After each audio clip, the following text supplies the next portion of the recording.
Non, vous ne rêvez pas, je suis bien présente ici devant vous avec une vidéo Cold Winter Challenge. Est-ce que je fais ma petite rengaine habituelle? Vous savez que je ne suis pas très branchée automne, hiver, la pluie, le froid, la nuit qui tombe à 5 heures. Bon, j'arrête de vous troller parce que ça, je le dis à chaque vidéo qui porte sur le thème de l'automne, de l'hiver ou que sais-je encore. Vous l'avez compris, le Paper Palace, c'est un peu le Summer Palace finalement, mais cette année j'ai décidé que j'allais enfin tenter le Cold Winter Challenge pour la première fois de ma vie parce que eh bien, ce qu'on a fait l'enluminé cette année, ça m'attire beaucoup plus que les années précédentes. Enfin, ça m'attire tout court puisque j'avais jamais vraiment été tentée par le Cold Winter Challenge. Mais en regardant les catégories d'un petit peu plus près, je me suis aperçue qu'il y a plein de livres que je possède déjà, que je pouvais caser dans les catégories. Je n'ai acheté aucun livre pour l'occasion parce qu'il est hors de question que j'achète des livres en ce moment pour plein de raisons diverses et variées. Et puis vous savez quoi, plus ça va, plus je me rends compte d'un truc, c'est que le livre que je veux acheter absolument là, tout de suite, parce que je suis en train de faire un caprice finalement, il ne va pas disparaître de la surface de la Terre. C'est con à dire comme ça, mais vraiment je me suis dit ça la dernière fois. Et au final, que je l'achète maintenant ou dans 6 mois, ça ne va pas changer ma vie. Trêve de blabla, je pense que je ne vais pas vous expliquer ce qu'est le Cold Winter Challenge. Voilà, c'est un petit moment de lecture qui va se dérouler sur 3 mois, donc pas si petit que ça du tout en fait. Il faut tout simplement lire des livres qui sont en rapport avec l'hiver, avec Noël. Bref, moi mes livres sont pas non plus hyper axés 100% Noël, flocons de neige et tout ça. Mais voilà, j'ai trouvé des livres qui rentrent dans les catégories et je vais vous montrer ça sans plus attendre. J'espère que vous n'entendez pas mes voisins qui sont en train de se battre avec des bâtons de bois juste en bas. Il fallait qu'ils fassent ça pendant que je filme. Pour être honnête avec vous, cette vidéo n'est pas très préparée, hein, donc Comment je me démerde. Pour le premier menu Magie de Noël, il y a 3 livres à lire. Le premier, c'est une romance de Noël ou bien un feel good, quelque chose qui se passe pendant les fêtes Noël, l'Avent, le jour de l'an, bref. Vous avez compris un petit peu le topo. Moi, j'ai décidé de lire Fangirl de Rainbow Rowell que j'ai chez moi depuis un petit bout de temps, que je n'ai toujours pas lu et qui va plutôt ici rentrer dans la catégorie feel good je pense, parce que je suis pas sûre que ça se passe forcément à Noël. Je sais que ça commence à la rentrée des classes, donc plutôt en automne, mais c'est vraiment le feel good dont on a entendu parler ces dernières années, plutôt orienté jeune adulte. Voilà, je me suis dit que j'allais lui laisser sa chance. Pour la deuxième catégorie qui porte plutôt sur des thèmes comme la famille, les amis et les secrets, j'ai choisi de lire Les Frères K de DJ Duncan, qui est un roman contemporain, qui se passe dans les années 60 si je dis pas de bêtises, donc c'est un petit peu moins contemporain que du 2020 par exemple. Tout ce que j'en sais, c'est que c'est une fresque familiale drôle, émouvante, apparemment hyper bien écrite, qui raconte l'histoire de cette famille sur plusieurs générations il me semble. Je n'en sais pas énormément, j'avais juste vu la communication de Monsieur Toussaint Louverture, qui est donc la maison d'édition, sur Instagram, et notamment une petite interview de l'auteur qui m'avait absolument bouleversée, dans laquelle il expliquait qu'il avait perdu un de ses frères quand il avait 13 ans il me semble, et que ça a été le drame de sa vie, et que le deuil a fait son entrée dans sa vie et qu'il n'a pas su le gérer, et que ça l'a détruit vraiment pendant longtemps. On ne peut qu'imaginer. Et il expliquait, si je dis pas de bêtises, qu'un jour il a lu un livre et qu'il y avait entreaperçu vraiment de l'espoir, et comme un espoir de guérison, en tout cas de l'espoir d'aller mieux et d'aller de l'avant. Et il disait dans son interview que s'il arrivait à écrire un jour un livre qui puisse faire ressentir ça, ne serait-ce qu'à une personne, et ben il aurait tout gagné. Et enfin bref, j'avais vu cette interview, j'étais en mode oh my god, ça a l'air genre magnifique, et puis je me le suis trouvé. Et j'ai très hâte de le lire parce que ça a l'air absolument merveilleux. Pour la troisième catégorie, il fallait se trouver un petit bouquin qui traite des univers oniriques, du rêve, ou qui soit plutôt orienté fantasy, fantastique. Moi j'ai pris cette catégorie un petit peu dans son sens large de SFFF, tout simplement. j'ai dit ça très bien, SFFF. Et j'ai décidé de lire l'emblématique Dune de Frank Herbert, qui est un immense classique de la science-fiction que je n'ai toujours pas lu, qui est vraiment au panthéon de ces grands classiques de la SF que j'ai extrêmement envie de lire, et j'ai profité de la jolie réédition pour m'acheter ce très beau livre rose fluo qui va si bien dans ma bibliothèque. Et comme mon très cher Cornelius organise une lecture commune qui commence le 1er décembre, vraiment je ne vois pas comment on pouvait tomber mieux. Le deuxième menu s'appelle Hiver mystérieux, et pour la première catégorie, il fallait lire un livre qui soit en rapport avec la mythologie, les divinités et les légendes au sens large. Pour ça, j'ai décidé de lire le deuxième volume du Chant des Runes de Sylvain Rinberg et de Jean-Charles Poupart. C'est une BD que je vous avais déjà montrée dans mon book haul d'après le premier confinement, il me semble. C'est une BD que j'ai découverte complètement par hasard dans ma librairie spécialisée il y a plusieurs mois,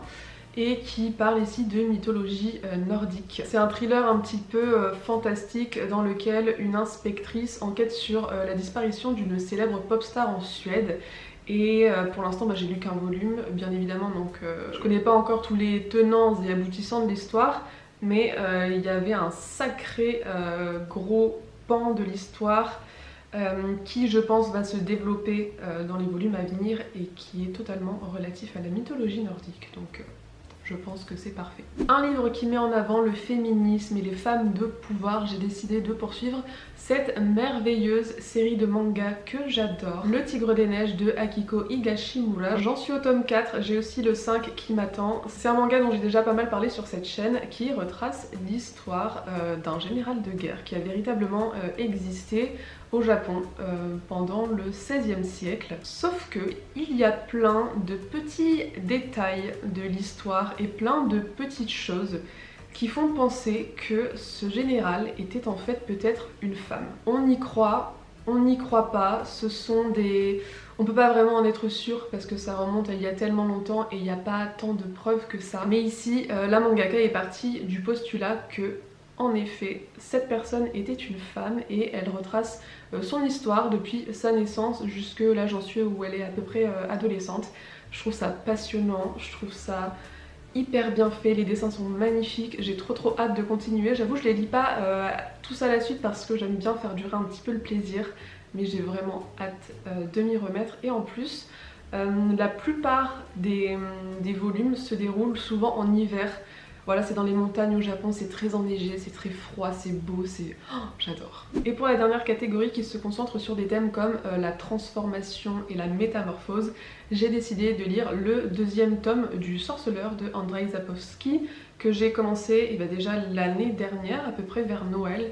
Et là je pense qu'en termes de métamorphose et de transformation, on ne pouvait pas trouver mieux. Le menu marcher ensemble dans la neige, je l'ai squeezé puisque il m'inspirait pas. J'avais pas grand chose à mettre dans les catégories. Et de toute façon, miracle, l'Enluminé nous a concocté un petit menu bonus qu'on peut choisir soit de faire en plus des autres menus, soit pour remplacer un menu qui nous fait pas envie. Donc c'est ce que je vais faire. On passe donc directement au menu Hiver obscur, et pour la première catégorie, il faut lire quelque chose qui parle soit de fantômes, de revenants, ou bien dans lequel il y a un voyage temporel ou un jeu sur les époques. Et pour ça, je pense qu'il est grand temps que je termine une série de comics que j'ai commencé au tout début de ma chaîne. J'en parlais dans mes toutes premières vidéos. J'adore cette série, je n'ai jamais osé la terminer parce que j'ai peur en fait de savoir ce qui va arriver à mes girls préférées. Je parle bien évidemment de Paper Girls, de Brian K.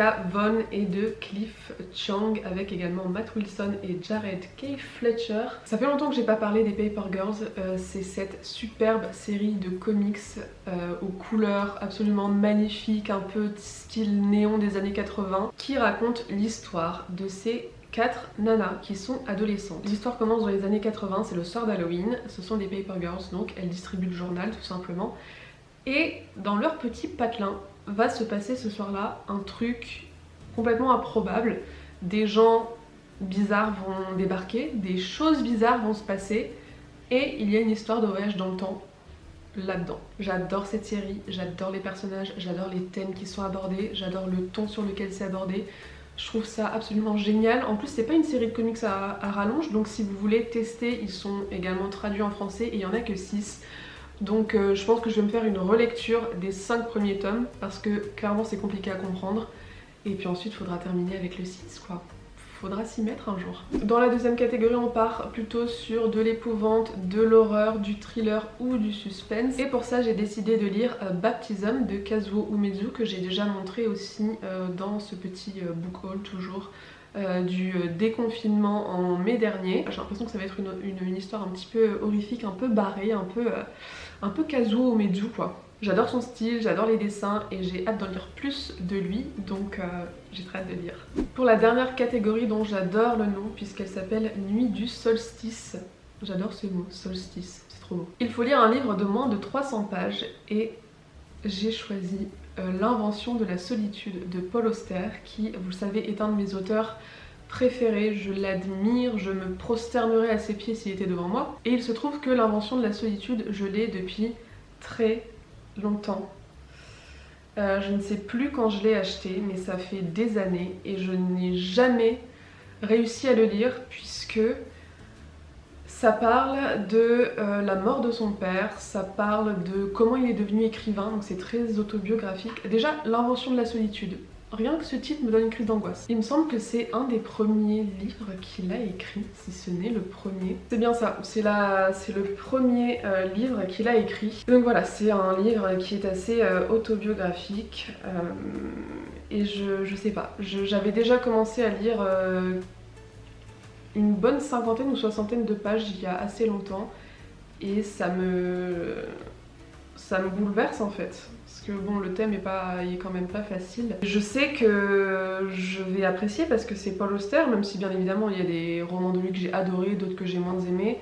Mais bon, voilà, faut que j'essaie quand même de vaincre je sais pas, cette crainte un peu que j'ai de lire ce livre parce que c'est un roman qui a été... Enfin, c'est pas un roman, c'est un livre qui a été hyper important pour lui, dans sa vie et dans sa carrière, et donc... je lui dois bien ça. La meuf met trop drama. Et du coup on termine avec le menu bonus qui s'appelle Au chaud devant la cheminée. Pour la première catégorie, il faut lire de la jeunesse et pour ça je pense que je vais tout simplement choisir le petit manga que je vous ai montré dans mon biblio book haul qui s'appelle Papa Told Me. C'est de Nanae Haruno et c'est un manga un peu tranche de vie qui se passe en plein de petites scénettes différentes qui raconte l'histoire de cette petite fille qui vit avec son père écrivain. Et voilà, ça a l'air tout mignon, c'est un manga des années 80, donc c'est un peu...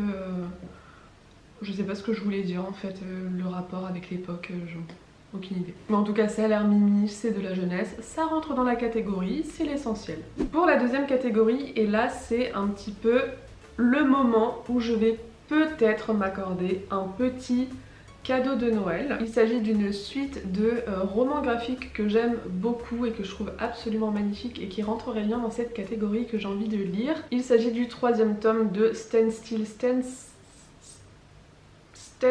Stay Silent de Mina Sundberg qui est sorti au début du mois de novembre et alors qui n'a pas grand chose à voir avec Noël mais qui en tout cas est totalement hivernal puisque ça se passe en Scandinavie pendant l'hiver. Donc il y a de la neige partout. Il fait froid, les dessins sont absolument magnifiques.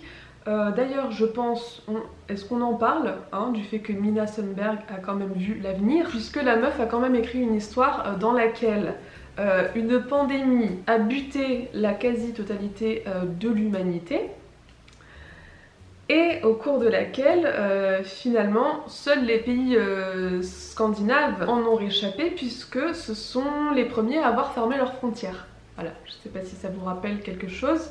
Bon, bien évidemment, là on est quand même dans un univers où vraiment tout le monde a été décimé. Donc on se focalise sur la Scandinavie, qui sont un petit peu les seuls pays qui comptent des survivants. On n'en est pas là avec le corona, bien évidemment, heureusement. Mais j'avoue que ça va peut-être faire bizarre maintenant de lire ça. Je l'ai lu à peu près pas très longtemps après leur sortie. Donc le deuxième c'était l'année dernière je crois pour le Pumpkin Autumn Challenge. Vous savez, quand tout allait encore bien. Enfin bref, je verrai. À l'heure où je tourne cette vidéo, j'ai pas encore vu beaucoup de pales pour le Cold Winter Challenge, donc j'ai pas trop pu m'inspirer. Je vais bien sûr aller voir les vidéos des gens au fur et à mesure que ça sortira. Si j'ai des inspirations, peut-être que ça peut changer, mais en tout cas si je me fais cadeau de cette BD, ce sera parfait pour cette catégorie. Et enfin, pour la dernière catégorie, il faut tout simplement lire un livre qui nous fait du bien. Vous savez que moi, mes lectures doudou, c'est un peu les sagas de fantasy que j'aime et qui me font du bien du coup. Pour ça, j'ai le tome 5 de La Roue du Temps de Robert Jordan, donc pour moi c'est les petits tomes 9 et 10 en poche. La Roue du Temps, pareil, j'en ai déjà parlé sur cette chaîne, c'est une saga que j'ai adorée, à peine je l'ai commencé. Plus j'avance et plus j'y trouve des choses à redire parce que il y a des petites choses qui m'agacent, il y a des trucs qui me chiffonne un peu, d'ailleurs j'en ai déjà parlé assez longuement dans une vidéo, mais malgré tout c'est typiquement le genre d'univers, le genre d'histoire qui me fait du bien. Et puis voilà, c'est terminé pour cette petite pile à lire. Maintenant il n'y a plus qu'à, comme je vous disais, vraiment si je lis un livre par menu ce sera bien parce que je trouve qu'on a quand même un bon mix de graphiques et de romans, mais les romans, franchement c'est des pavés. On va y aller chill, tranquille. J'espère que cette vidéo vous aura plu. Moi je vous avoue que je suis super contente d'avoir pu trouver des livres qui rentrent dans les catégories du challenge et que j'ai vraiment envie de lire et que j'ai depuis un petit moment. Ça va vraiment... ça me fait comme un petit coup de boost. Je suis hyper contente de ce qu'a fait l'enluminé de ce challenge. Bref, trop hâte de me lancer. N'hésitez pas à me dire ce que vous souhaitez lire si vous faites aussi le challenge. Vous pouvez aussi me dire si vous avez déjà lu certains de ces livres, ce que vous en avez pensé, parce que comme d'hab je suis hyper curieuse d'avoir vos avis. Et d'ailleurs je vous souhaite de faire de belles lectures et puis moi je vous dis à bientôt pour une prochaine vidéo. Bye!